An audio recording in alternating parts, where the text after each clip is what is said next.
A very long minute for Carol. Her husband's eyes were cold.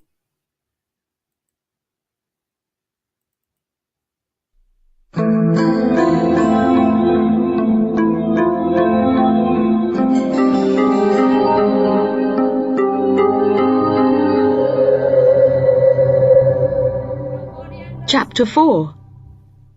Nobody understands Carol. Carol slowly opened her eyes. Her head hurt. She closed her eyes again. A man said something. What was it? "Carol," she heard. "Carol, can you hear me?" "I can hear you," Carol said, "but I don't want to open my eyes. My head hurts." "Who are you?" "It's me, Giorgio Rinaldi, the conductor of the orchestra." "Mr. Rinaldi?" Carol opened her eyes again. Her head didn't hurt so much this time. "What are you doing in my bedroom?" she asked angrily. "What's happening?" "This isn't your bedroom," said Mr. Rinaldi. "It's a hospital in Prague. You had an accident yesterday. Can you remember anything about it?" Suddenly, Carol remembered everything. The old town, the Christmas trees in the shop windows, Christmas presents, Jan. Jan! She sat up. "Jan! Where's Jan?" she asked Mr. Rinaldi. "Please, Mrs. Vlach," said a woman quietly, "don't get excited. Lie down again." Carol turned her head. It hurt again. Near the door of the room, she saw a woman in a white coat. A doctor. "But I must see Jan," Carol said. "Where is he? I must find him. I can't. Oh, dear." She put her hand to her head. "Who's Jan?" the doctor asked Mr. Rinaldi quietly. "Her husband," he answered. He took Carol's hand. "Listen, your husband is coming. We told him about the accident. He's on a plane from London now." "On a plane? Why? He's here in Prague. I saw him in the street, near the old town.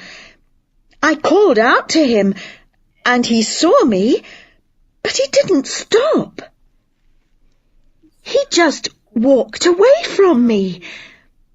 Please find him, please. I must talk to him, I must." The doctor moved nearer to the bed. "Jan is coming soon, Mrs. Vlach," she said. "Please don't get excited. It's not good for you. Now, lie down again and close your eyes. You must sleep, and I know you're feeling very tired." Carol lay down and closed her eyes. The doctor was right. She was tired. But why didn't they listen? Why didn't they understand? Jan was in Prague, and she must find him, talk to him. The doctor looked at Mr. Rinaldi and spoke very quietly.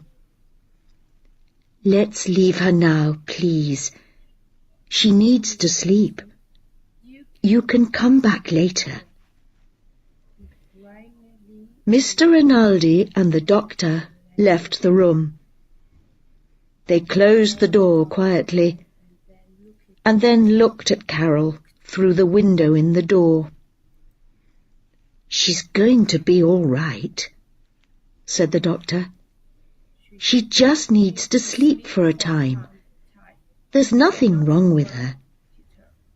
"Yes, there is," said Mr. Rinaldi. "She thinks her husband is in Prague, but I spoke to him on the telephone 3 hours ago, and he was in Oxford. I'm afraid she's ill, very ill." "Listen," said the doctor. "She had a bad hit on the head in the accident, but she didn't break anything, and her head is all right. We looked at it very carefully. She's going to be okay after a good sleep." "But all this talk about Jan, her husband," said Mr. Rinaldi. "What about that?" "Yes, she's confused about that, it's true.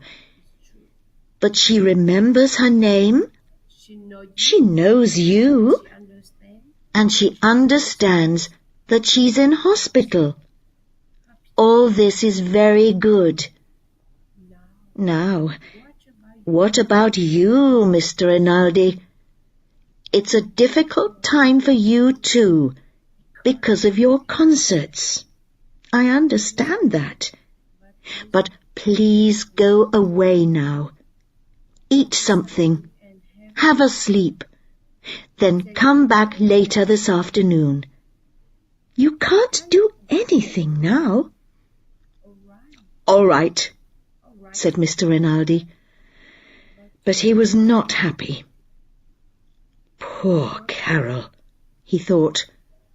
"And my poor orchestra. How can I find another harpist before tonight's concert?"